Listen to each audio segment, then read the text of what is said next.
সকল অনিয়ম আর ফিক্সিং এর দিন শেষ। দুর্নীতির কালো ছায়া রুখতে দেশের ক্রিকেটে এসেছে আইসিসির সাবেক এন্টি কারাপশন ম্যানেজার, যিনি দীর্ঘদিন কাজ করেছেন যুক্তরাজ্য পুলিশে, যার হাত ধরে অপরাধ দমনে নতুন মাত্রা পেয়েছে আইসিসি। দেশের ক্রিকেটকে বদলাতে এবার তাকে ঘিরেই নতুন এক পরিকল্পনা সাজিয়েছে আমিনুল ইসলাম বুলবুল। এ নিয়ে বিস্তারিত জানবো প্রতিবেদনে। ক্রিকেটের সকল অনিয়মের বিরুদ্ধে সরব এক নাম বুলবুল।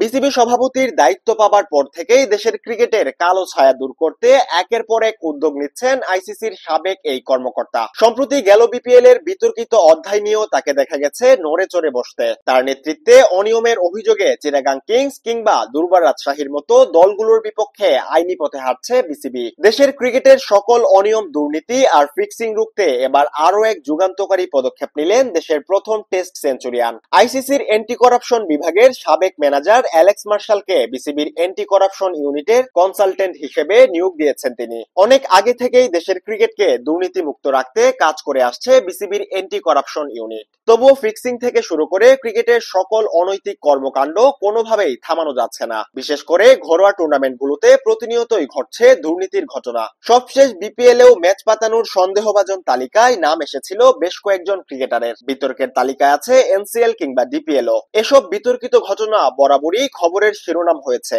যা থামাতে এবার নতুন করে বিসিবির এন্টি করাপশন ইউনিটে নিয়োগ দেওয়া হয়েছে আইসিসির সাবেক কর্মকর্তা অ্যালেক্স মার্শালকে। দেশের ক্রিকেটের সার্বিক অনিয়ম আর দুর্নীতি রুখতে ক্রিকেটার কোচ থেকে শুরু করে প্রতিটি ডিপার্টমেন্টে পরামর্শক হিসেবে কাজ করবেন তিনি। আইসিসির সাবেক এন্টি করাপশন ম্যানেজার মার্শালের আরো একটা পরিচয় আছে। তিনি যুক্তরাজ্যের পুলিশ বাহিনীতে দীর্ঘদিন দক্ষতার সাথে কাজ করেছেন। পরবর্তীতে 2017 সালে আইসিসির এন্টি করাপশন ইউনিটে যোগ দেন। আইন প্রয়োগ ও অপরাধ দমন বিষয়ে তার অভিজ্ঞতা আইসিসির ক্রিকেট প্রশাসনে নতুন মাত্রা যোগ করে। তার হাত ধরে এবার দেশের ক্রিকেটের কালো শক্তির মূলোৎপাটন করার পরিকল্পনা সাজিয়েছেন বুলবুল। মূলত এন্টি করাপশন কনসালটেন্ট হিসেবে নিয়োগ পাওয়া অ্যালেক্স মার্শাল বিসিবির দুর্নীতি দমন ইউনিটকে ঢেলে সাজাতেই কাজ করবেন। আজ বাংলাদেশে এসে ক্রিকেটার, কোচ, টিম ম্যানেজমেন্টের পাশাপাশি আকুর বর্তমান কর্মকর্তাদের সঙ্গে কয়েক দফায় ওয়ার্কশপ করেন তিনি। এছাড়া অতীতে আকু কিভাবে কাজ করেছে সে বিষয়েও ধারণা নেন। এখন পরিকল্পনা মাফিক তার দীর্ঘদিনের অভিজ্ঞতাকে কাজে লাগাতে পারলেই বদলে যাবে দেশের ক্রিকেট।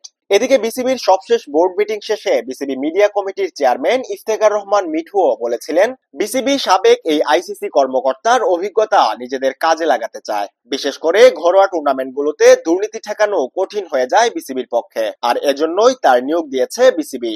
এ নিয়ে মিঠু বলেন, আমাদের এন্টি করাপশন ইউনিট আরো ভালো করার জন্য আইসিসির ইন্টিগ্রিটি ইউনিটের সাবেক জেনারেল ম্যানেজার অ্যালেক্স মার্শালকে আমরা নিয়োগ দিয়েছি। আমরা মনে করি আমাদের আকসুর ইউনিটকে আরো ভালো করা উচিত। স্থানীয় টুর্নামেন্টগুলোতে আমরা যা মোকাবেলা করেছি তাতে সবার চাওয়া ছিল এই বিভাগকে ভালোভাবে গড়ে তোলা। এজন্য আমরা তাকে পরামর্শক হিসেবে নিয়োগ দিচ্ছি। এখন দেখার বিষয় নতুন এই পরিকল্পনায় কতটা সফল হয় বিসিবি।